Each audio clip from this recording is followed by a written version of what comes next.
Hello, everybody. This is your girl, Michelle, with Girls Talk Real Talk, because when girls talk, just about anything can happen. So I'm so excited. I'm so very excited to have Karen Nance here with us today. She is a powerhouse. And I asked her to come on the show because I wanted our younger audience to be able to see the different things that you can do in a life depending on what type of education you get and how you can utilize and structure that education to be able to do some of the things that you want to do. So I'm going to turn it over to you, Karen. Why don't you introduce yourself to our audience?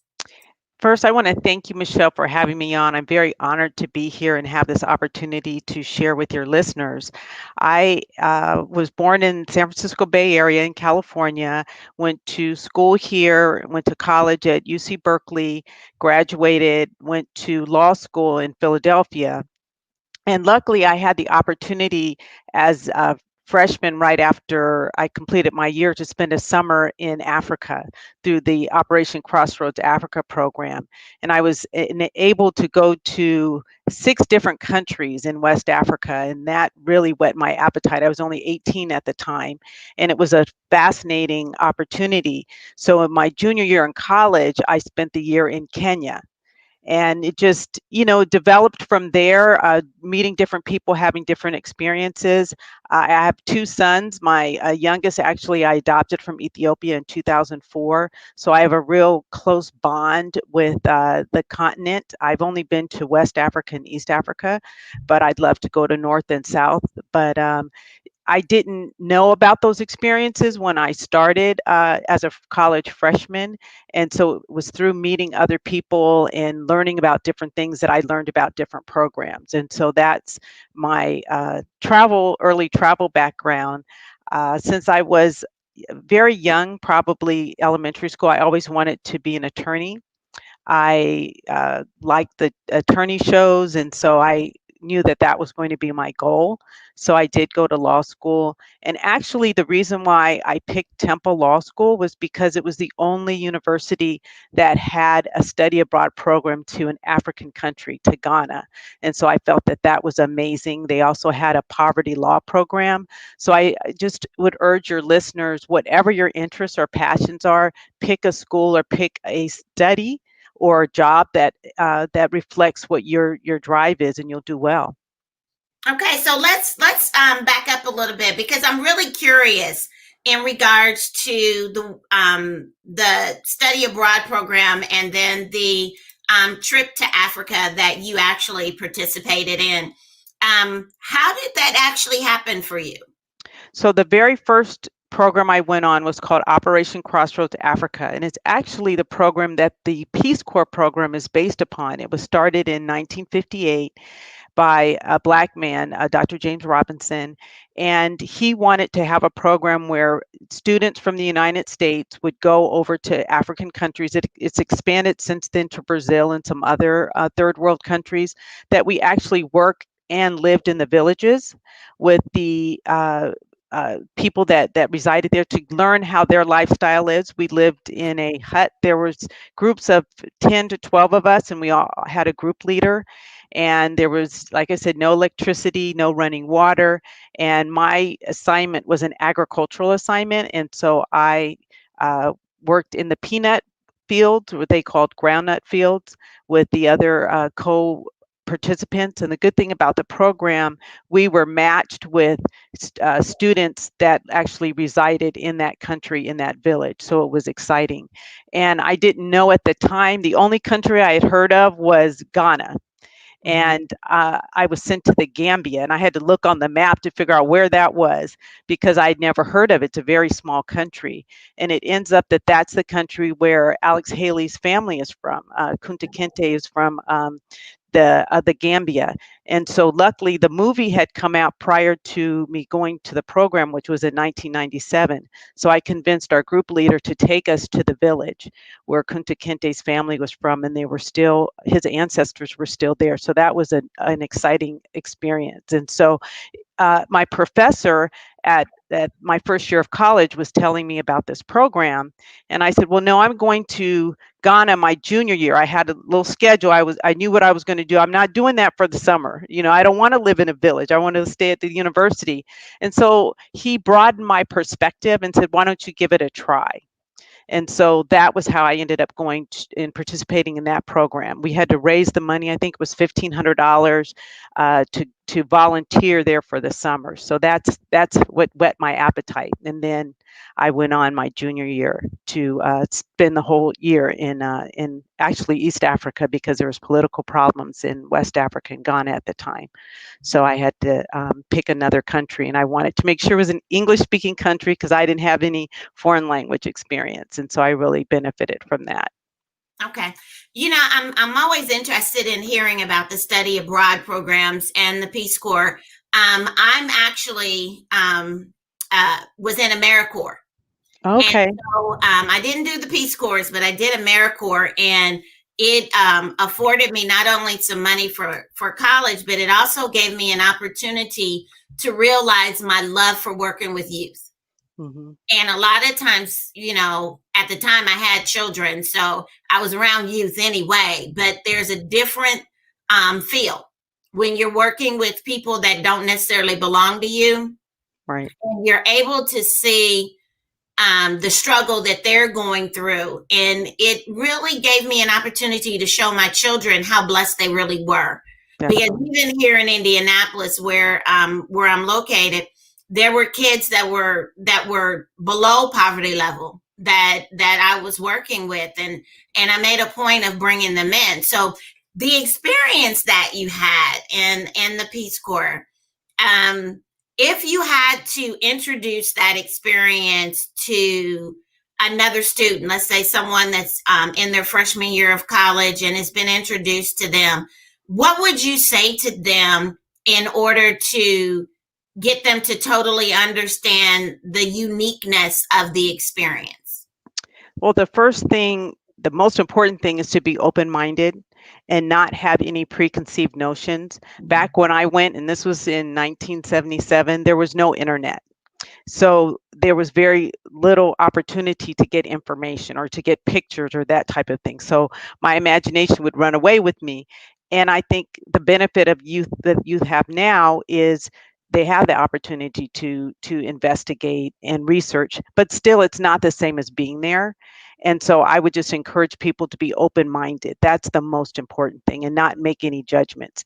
There were a lot of people, including family members, who were skeptical. Why would you go to Africa? Why would you do, why is that your interest? Why do you want to do that? And I think that as long as there's an opportunity to learn, there's always an opportunity to grow. So that's what we're here for, is to grow.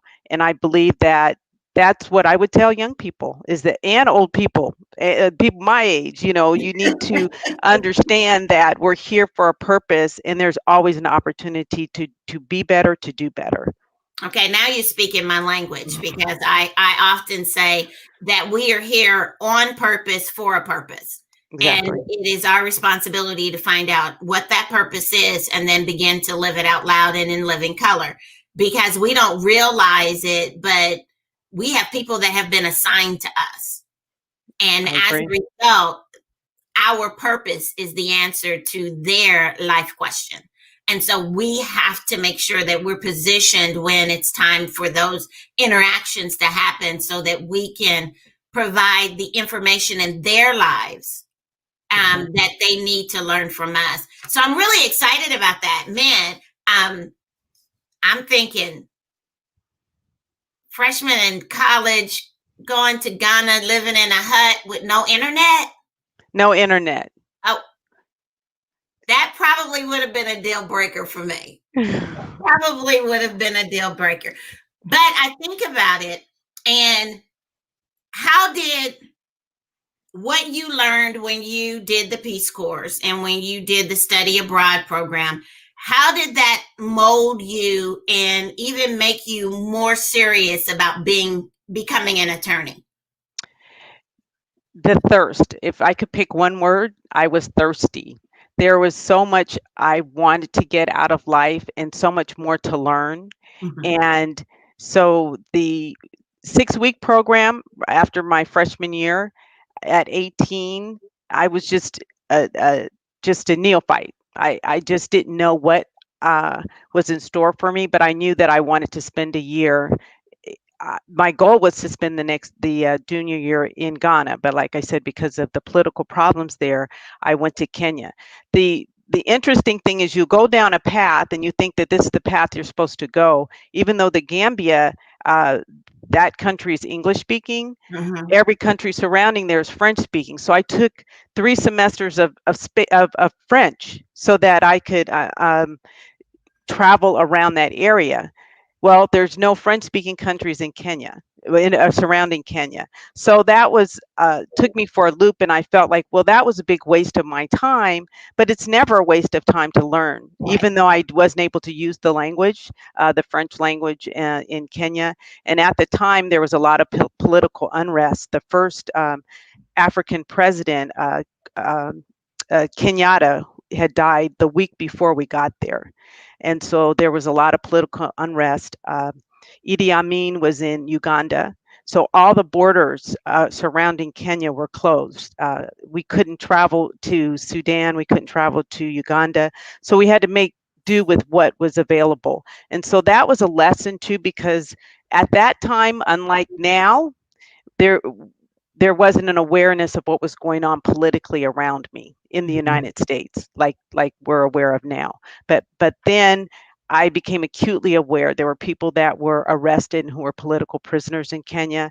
So that really heightened my awareness that we think that we're safe in this cocoon and we Mhm. go somewhere else, and there's no such thing as safety, you know, especially being a member of a minority group. So when you were in Kenya and understanding the unrest that you were experiencing that was around you, not necessarily touching you personally, but was going on around you, did they did you guys have like a curfew where you had to be in by a certain time? Were there certain social standards that were put in place to try to keep you guys safe? What did that look like for you? Well, luckily at the time, I think that people were in the state of just serious mourning. Their first president since emancipation. I'm sorry, emancipation, independence had just died, and so there was a lot of confusion and sadness. And so even for the first, I was there for the entire year. They had to decide what they were going to do about elections and that type of thing. And the sitting vice president became the president.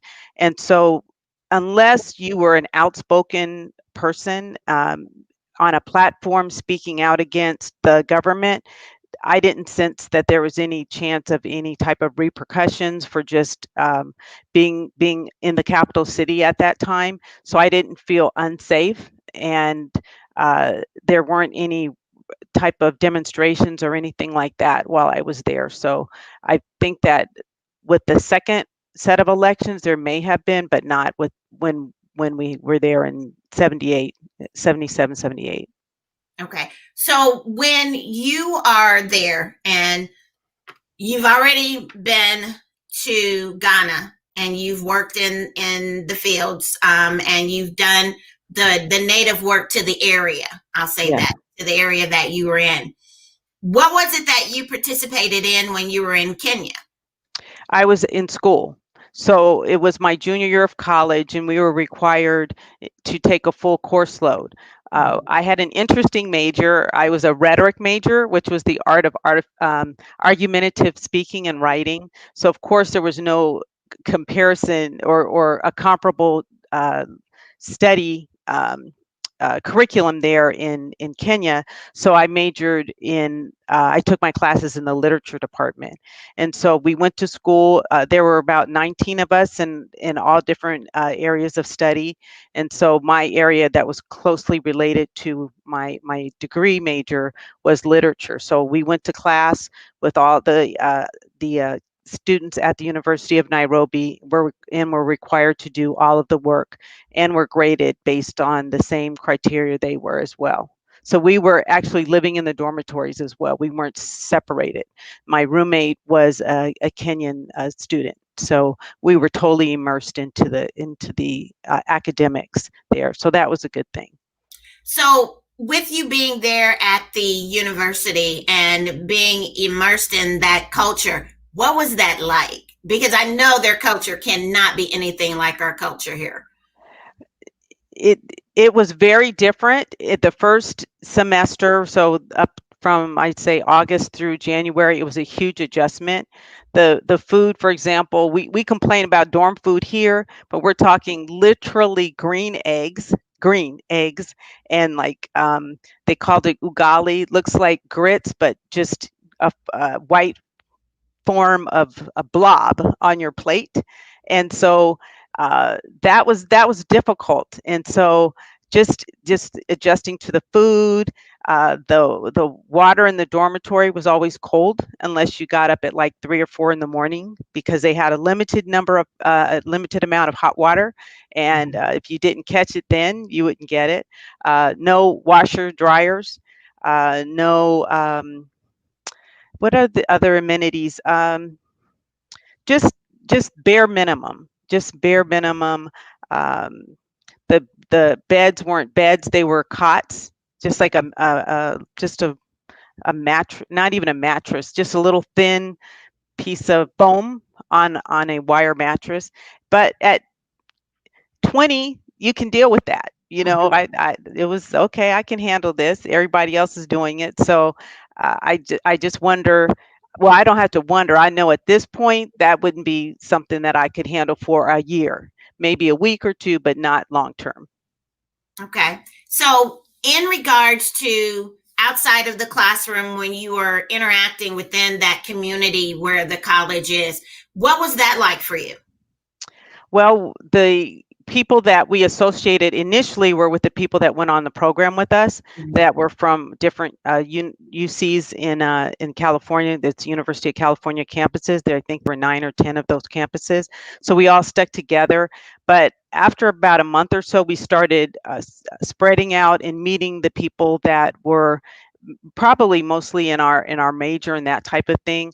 I did have 2 boyfriends during that year period, so that was interesting. Got to know their families, went to their homes outside of the capital city, and one lived in.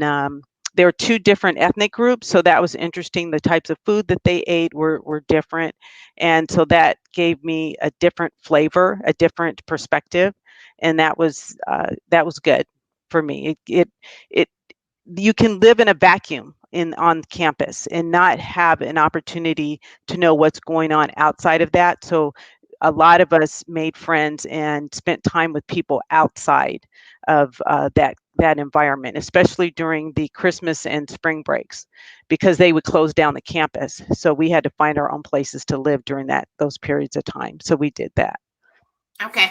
So I want to go back to something that you said, because while you were explaining your experience, you had talked about there were 2 different ethnic backgrounds that you dealt with.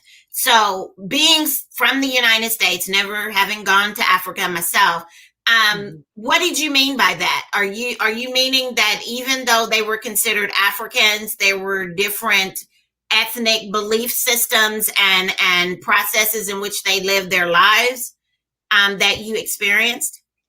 Well, most African countries, and I'm not an expert, but I can only talk about my experiences. There are several different, uh, we would call them back in the day tribes, but they're different ethnic groups that they speak different languages. And so when the Christianity came, when the missionaries came to colonize, everyone was to speak English if it was an English speaking country, or French. The French and the English colonized, and the British, I'm sorry, colonized a lot of most of Africa. There's a couple of countries there that speak Portuguese, and but for the most part, English or French were the predominant languages.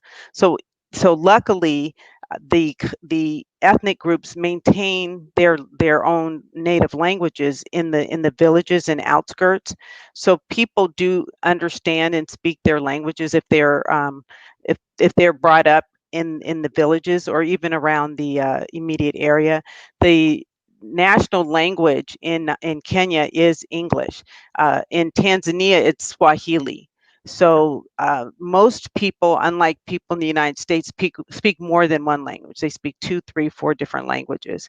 And so that was my experience, is that the students outside the classroom, when they're intermingling with people of their own ethnic group, would speak that language. And when they're in class and interacting and everything is taught in English. So that's what I mean. And so in the dorms, people would, the types of food that would be offered in the dormitories, some would be one particular ethnic group and some would be another type of food. So they tried to handle all those to account those different people from different areas. That's what they would do. Okay. So I'm very intrigued. I'm enjoying that conversation about your experience in Africa, because it brings up the concept for the listening audience and also for us to begin to realize the significance of doing Peace Corps and the opportunities that it brings to you. So tell me again what your major was in college. Rhetoric? Yep. Yep. Mm-hmm. And so what was rhetoric again? The art of argumentative speaking and writing. Okay, so how did your classes in the literary department at the university play in with your major in rhetoric? They did not at all. And so what happened was you would get college credit, but not credit in your major. Okay. And so that was fine. The grades counted, but not toward the major. And the best part about taking the literature classes, I never not undergraduate, in high school or even in college, had the opportunity to take African American studies courses.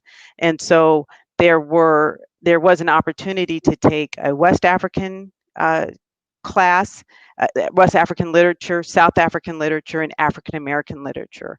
And so I learned about our people by being in Africa. Okay. So that was a blessing that I didn't expect. So that was wonderful for me. Okay, so you've come back to the United States. You've done your year abroad. You're finishing out college. You're going into law school, and you have what discipline did you choose in law to focus on? I wanted to focus on criminal law. I went to Temple Law School in Philadelphia. There was a clinic that worked with underprivileged residents in the area, because Philadelphia, Temple is in North Philadelphia, which is at the time was a low income area. Okay. So I believed that when I came back to California that I would be able to major in poverty law. They didn't have that discipline, if you call it, when I came back to California, but that was what intrigued me, both the fact that it was the only law school that had a program where you could go to Ghana for the summer, and also had a poverty law program. And our entering class had about 30 African American students, which was unheard of for a non-Black law school, a non-historically Black college. Okay, so when you made this decision, and you who advised you to begin to looking at Temple, or was that something that you found on your own? It's something that I found on my own. The reality is I applied to 15 schools, and that was the only school I got accepted to. Okay. Yeah. So in the evidently meant for you to be at Temple. Definitely. Meant for you to be there. So you're there, and you are a part of the university. You're a part of the community that the university is in. And you said at the time that it was a low poverty area. Yes. And so understanding the work that you're doing, how did that work that you were doing then translate into the work that you did once you graduated from the law school? It continued. I have never worked in the private sector. I've always worked for the government. My idea was I wanted to work on the side of the population that needed assistance, needed financial assistance. So I worked as an attorney for the public defender's office, which is Mhm. on the criminal side. I did that for about 11 years, and then I switched over to working for the government as a child support attorney. And then I did that not intentionally, but I stayed there for about 20 years. And then at this point, since March, I've been out on my own with my own practice. I also, during that 20-year period, I went on my own and self-studied and took the private investigator exam and passed that exam, and have an interest in restorative justice, which is an alternative to the legal process of people trying to resolve their issues. And also I do mediation. Okay, so let's go back. What made you decide to go and get your license as a private investigator? I watch a lot of TV. I'll just be honest. you know, I watch a lot of TV, and I wondered how difficult it could be. And also, I've always had a knack for research. I I say, as I mentioned, I had two boyfriends, not at the same time when I was in Kenya, and so when I left Kenya, we didn't have a way of keeping in contact, but somehow I always was able to find him. And I way before the internet, I was just have that's just one of my strong points. I just have a knack for research and seeking out and finding people, and so I wanted to build upon that. Mhm. So I took the private investigator exam here in California and passed the exam. And I was talking to somebody the other day, and they're like, "Oh, it must be so hard. It must be so hard to be a lawyer." The interesting thing is you can pass the bar exam in California without going to law school. You can pass a private investigator exam without going to law school. And a lot of people don't realize that they stop or they put limitations on themselves Mhm. without, oh, I can't afford that. Oh, it's going to take me 3 years or 4 years to do that. Well, if we're blessed to be here in 3 or 4 years, you need to have done something. That's how I look at it. So I on my own looked into, well, what can I do? What do I need to do to become a mediator? What do I need to do to become a restorative justice facilitator? And that my skill of being able to do research, I was able to find out, and the internet has been a huge blessing for me because I already had that knack anyway to research and find things. So I like different channels, different ways of helping people, and not just one way. Even though I'm an attorney and I'm a practicing attorney, I don't feel that that's a good way to resolve 90% of the issues. It's a point of contention where there's conflict. There's always somebody that wins and somebody that loses. So having restorative justice, having that opportunity to try to have an alternative so that both people feel that their needs are met. That is something that's much more appealing to me. Okay, so what made you decide to step out on your own? A lot of things. I felt that my skills weren't appreciated where I was, and my interests exceeded more than what the job provided. I was in a box. Child support is the government trying to make sure that a lofty goal to make sure that children are being provided for by the parent that is not doesn't have the children with them full time or most of the time. And my perspective over 20 years of working in that area is that it's a much more complicated issue. We need to deal Mhm. with custody, visitation issues, and a lot of the frustration with non custodial parent fathers, not that it's all fathers, but people are saying, you want to take my money, but you're not enforcing my custody visitation order. And so I found myself many times being the mediator and trying to Mhm. address those issues, and that's not my job description. So so and I was told that on more than one occasion.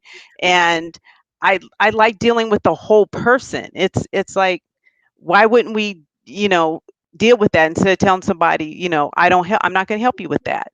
But that's what I need help with. And so I'm going to do whatever I can to facilitate, because in the end result is we're trying to help the children.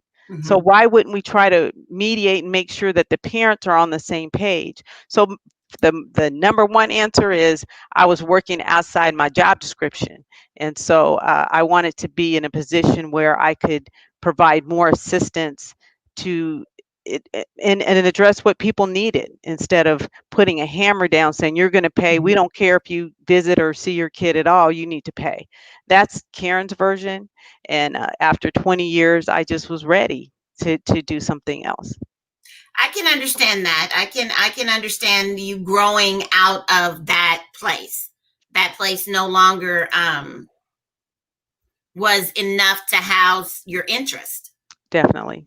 And so I'm I enjoy hearing that because two things. One thing, I did conflict resolution when I was in AmeriCorps, so Okay. I haven't kept up on it probably in the last 10 years, but um, I was a community conflict resolution mediator.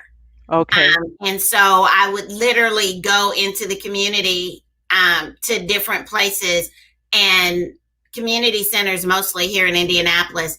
And if people chose to mediate, then we had a responsibility to hear both sides. And Mm, I had the unique opportunity to be able to teach conflict resolution to middle wow. schoolers Okay. and to create a conflict remediation program in a middle school that was in a poor area here in the city. Mm, And so we taught the youth conflict resolution skills, and then they would conduct and facilitate the mediations between their awesome. classmates. That's restorative justice, and in the schools. So just fancy your name for Yeah. restorative justice for what you were for. It is conflict resolution. That's amazing. And so That's the great. thing that I enjoyed most about it, and the one lesson that I learned in the midst of that, is that we learn better peer to peer. Mm-hmm. I won't be intimidated if I'm dealing with my peer who's helping me get to a resolution than I am to someone that is in leadership. Mm-hmm. And then I feel like I'm not going to have my needs met, and I'm really not going to be heard on the level that Exactly. I feel like I need to be heard. And so,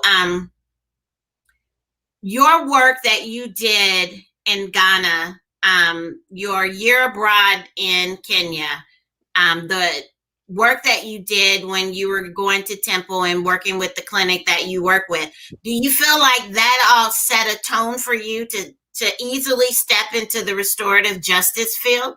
Definitely.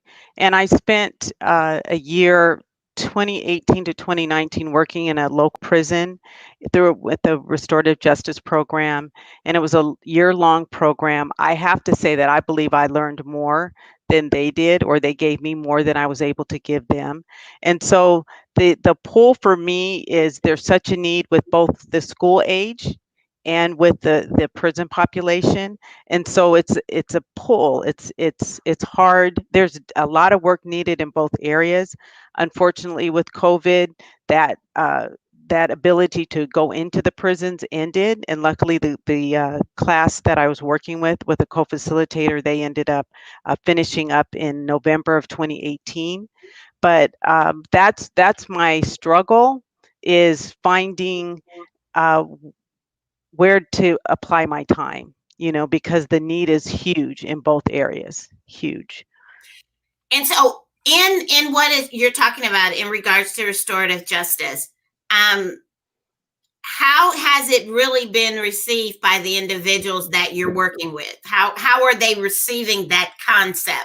Because it's totally different than going into the actual courtroom and dealing with a judge and dealing with attorneys and having juries or having bench trials and all of that. How are they receiving that training and that information? Well, I'm working with people that have already been convicted, or that's a group of people that I was working with.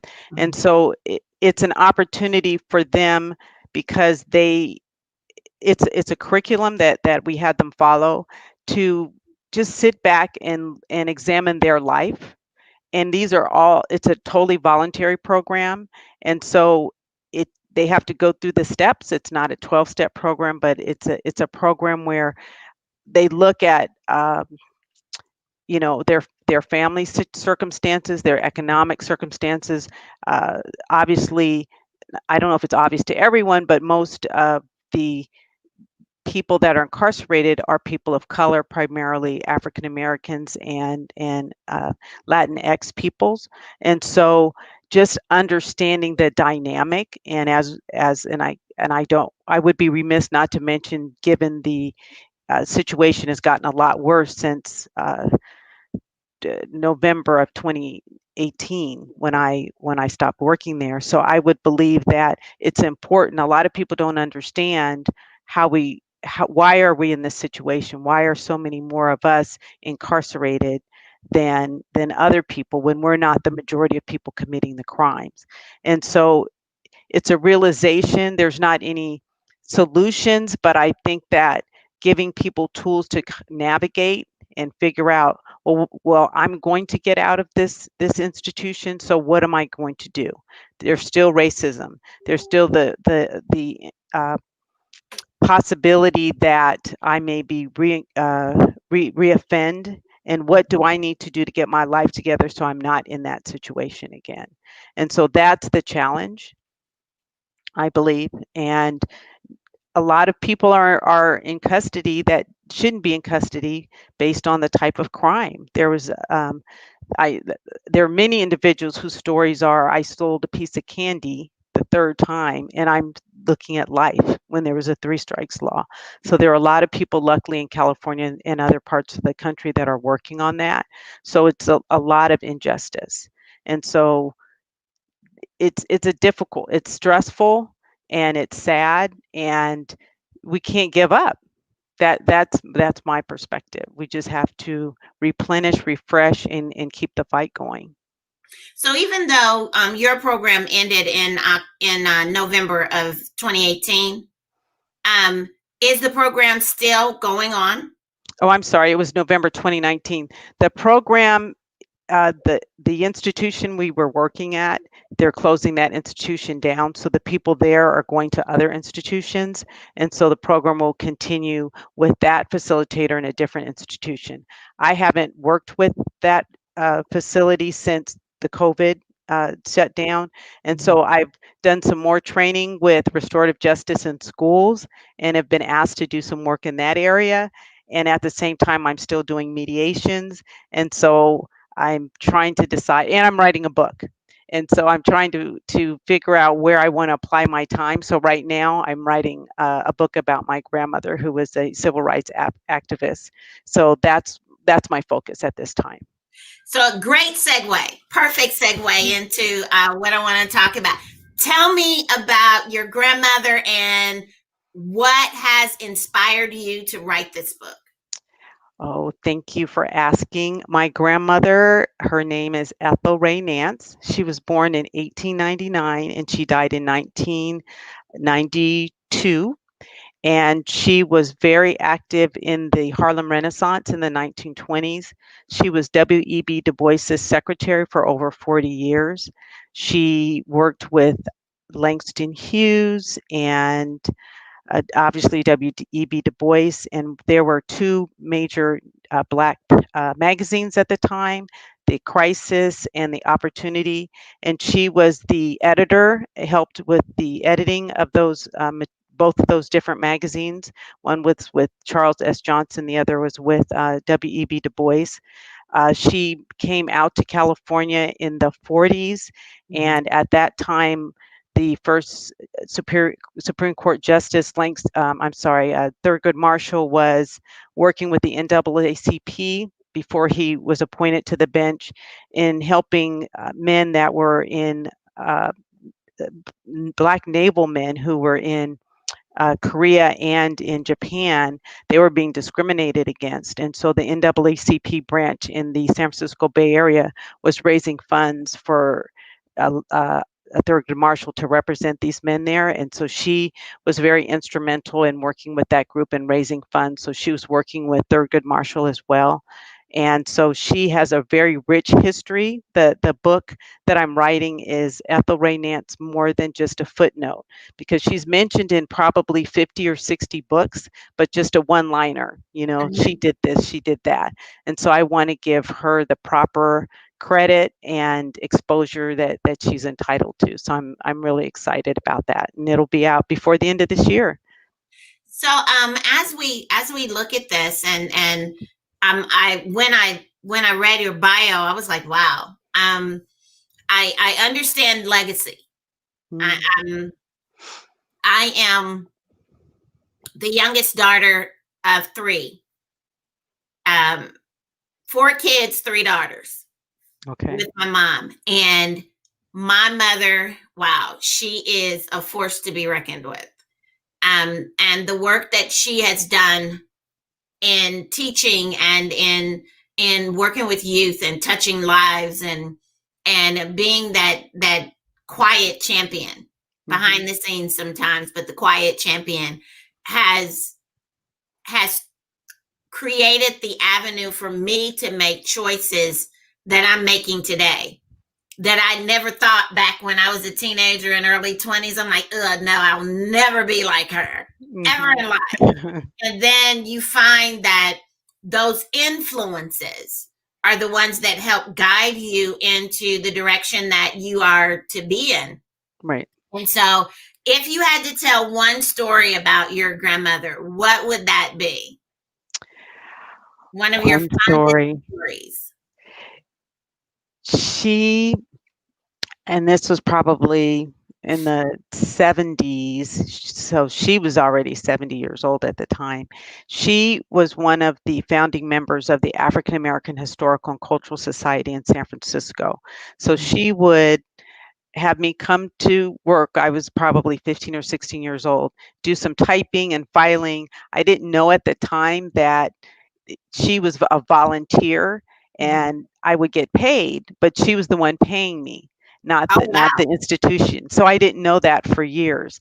And through her work there, a lot of people would come through there. For example, Alex Haley, when he wrote his book Roots, she would make sure that I would meet these people and these famous people. And so I met Alex Haley. I got his autograph. Little did I know that next summer I would be going to the Gambia and meeting his ancestors in the village that were Kunta Kinte's relatives. So that was amazing. She made sure that at the time at 15, I didn't know who these people were.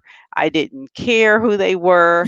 I wanted to spend time with her. And so I have to say that it took me to my 20s and 30s to say, wow, that was an amazing opportunity she provided for me. So I still had the autograph now, and I feel that it has special meaning because I was able to go to the Gambia. Just coincidentally, I had no idea that would happen for me. And so I was really honored, and it's a blessing. It was really a blessing for me.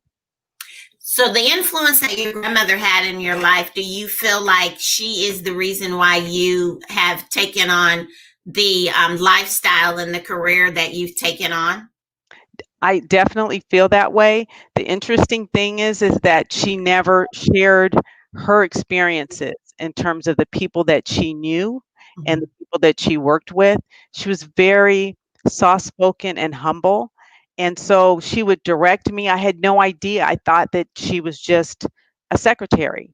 I didn't know the impact of the Harlem Renaissance, and she worked with Du Bois when he started the United Nations and they had their first conference in San Francisco. She was very instrumental in that. She never mentioned that to me.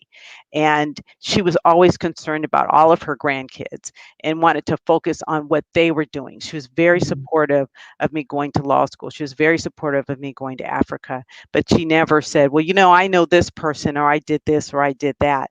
And so I had a much greater appreciation of her humility after she was gone. And I said, wow, she could have been boisterous, she could have dropped names and that type of thing, but that wasn't the type of person that she was. So I feel very honored. And she set an example. She set a great example for all of us, for all of her children and grandchildren. I take my hats off to your grandmother for the great work that she did, and even the ones that we consider are the quiet heroes, the ones that are behind the scenes. The other work couldn't get done if they didn't do what they did. So I really thank God for the work that she did, because we have opportunities today because of what she did. Right. And so in the book, how are you structuring your book? You're going to talk about her experiences working as an activist and as a secretary and that type of thing. Is it going to be like a biography, or is it just going to be like you telling the story? It's going to be me telling the story from her perspective. Okay. Luckily, because she had that background as a secretary and a stenographer, she kept many, many documents, many, many pictures. I have probably over 1,000 documents that have been accumulated. I think that because there's been so much written, even though it's just in a footnote in different books, the story that is not told, I should say, is the story of her being the oldest graduate from the University of San Francisco at age 79. Wow. So things that people wouldn't know, because she was so humble, things that are not written in books. So the information about her and Du Bois and their relationship, even though it was all a business relationship, there was people insinuated that there was something more to it than that. But she had working relationships with a lot of different people. I didn't realize until I started digging into her history, for example, that she had been married 3 times to the same person. Married, divorced, married, divorced. And she was my grandmother. So she didn't, I didn't see that part of it. And that was never discussed. And so just to highlight that she was human. Basically, that's the most important thing. Her mother was born in Sweden, and she came to Minnesota because her brother was there. Her father was from North Carolina, African American, who went to the North for a better life. And so back in 1890, it was not really common for a Black man to marry a white woman. And even though it wasn't against the law in Minnesota, they were they were definitely the only Black family in Duluth, Minnesota. And they lived 5 blocks from where the 3 men were lynched in 1920, 100 years ago. The 3 circus men were hung because a white woman said that they raped her. So that is a story that, from their perspective, from my grandmother's perspective and her father's perspective. So to bring out things that haven't been brought out about her life is the point of is what I want to bring out in the book, and how she influenced me. Yeah, she lived a full life. She lived to be 93. Oh wow. Oh Yeah. wow. That is a full life. Yes, it is. If we all could be so lucky. Yeah. Yeah. Yeah. My mom will actually be 83 this year. Oh, congratulations. So you look at them and you see mom, or you see grandma, or you see aunt, or Yeah. whatever. You don't see what other people see, Right. because you're on the inside looking in, while everybody else is on the outside looking in. Yeah. And so you don't see the nuances that other people find intriguing or important, because it's just mom, it's just grandma. Exactly. It's just who they are. And and you never really understand the footprint that they are leaving for you to be able to follow in your own journey called life. Exactly. So in the work that you're doing, in the mediation, the restorative justice, the writing of the book, um, what part of that is really the part that touches your heart, that makes your heart sing? The ability to learn and give at the same time. It's not just a one-way street. And honestly, that's what fills me is Muhammad Ali said that service to others is the rent we pay here for our space on earth. And so to me, I feel like I've had such a blessing to have a healthy life, to have a roof over my head, food to eat. And so I'm obligated to give back. And so it's just finding the way to give back, and at the same time realize that I'm getting so much more in return. I'm full. My cup is full. Mm-hmm. And the dilemma comes in where do I spend my time? How do I do that? What is the best way to be of service? What talents do I have that I can share, that I can be most effective? There are many things I can do, but I'm not that effective because of a lot of different situations or what's happening in the world. But finding where I can be most useful. Mm-hmm. That's what my calling is. Okay. So if you had a 15, 16-year-old young woman that came to you and said, I'm lost. I don't know what to do. I don't know what career to go after. I'm school is, even though I get good grades and I bring home honor roll grades, I don't know what I want to do. What would you say to them? I would say what makes your heart sing? What do you like to draw? Do you like to sing? Do you like to dance? And there's some people say, oh, I don't know. I don't know what I like to do. And then I would invite them to have different experiences, which is if they were in my area, well, let's go here. Obviously with COVID, it's more difficult, but I think there's still a lot of opportunities because there's so much on social media. There's so many different movies, films, that type of thing. Without social media, I wouldn't have met you, you know? Right. And so I think that there's huge opportunities to learn and explore. And, with YouTube, you know, 20, 30 seconds, no, I'm not interested in that.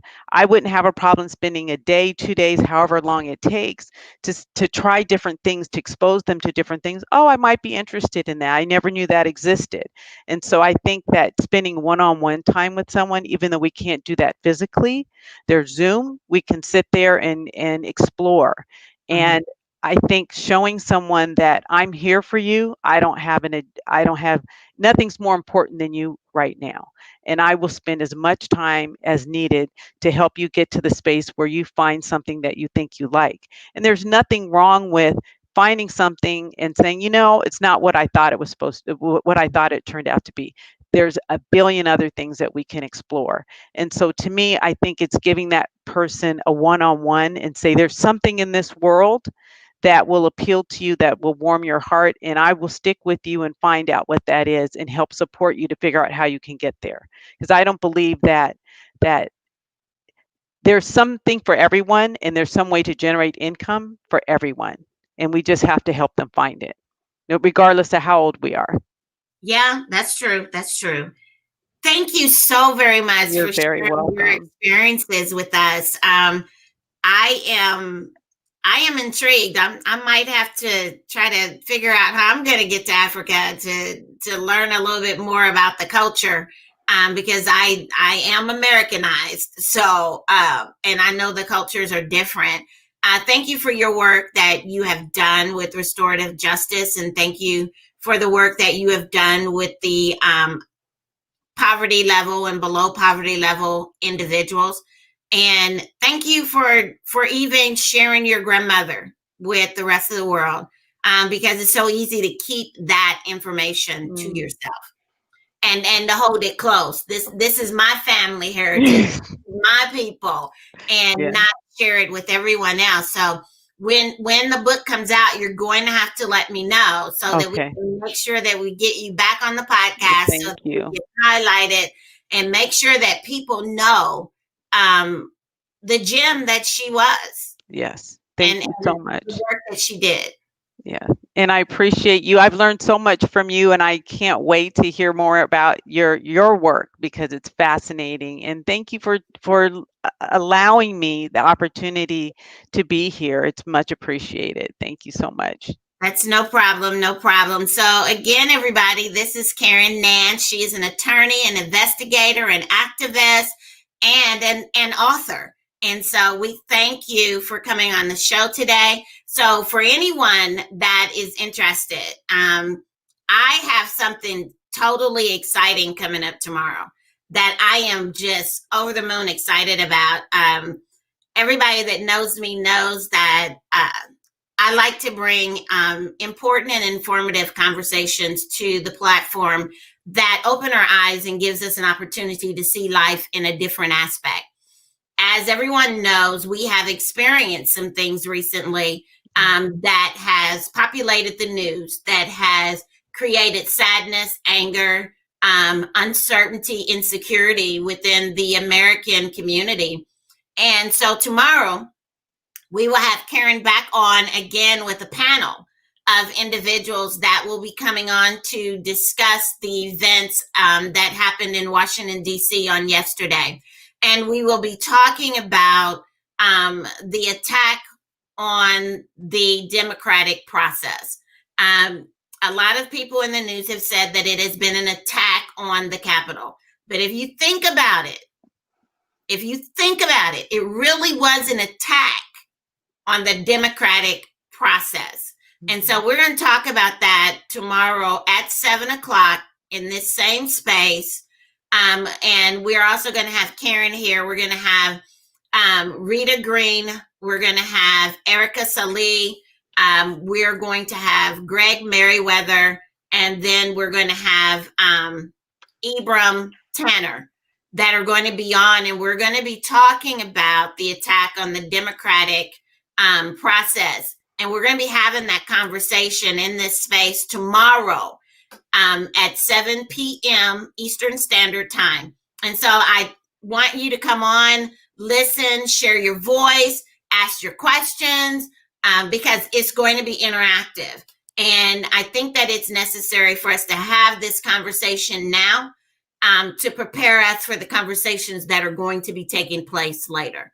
So, Karen, thank you again Thank you. for Okay. sharing your life, your legacy, your love, and your passion with our audience. And I look forward to talking to you again tomorrow. Okay. Thank you so much. All right. No Take care. problem. All This right. is Michelle with Girls Talk Real Talk, because when girls talk, just about anything can happen. So we'll see you tomorrow at 7 p.m. for the conversation that we'll be having on the attack on the democratic process. We'll talk to you later. Bye-bye. Bye bye.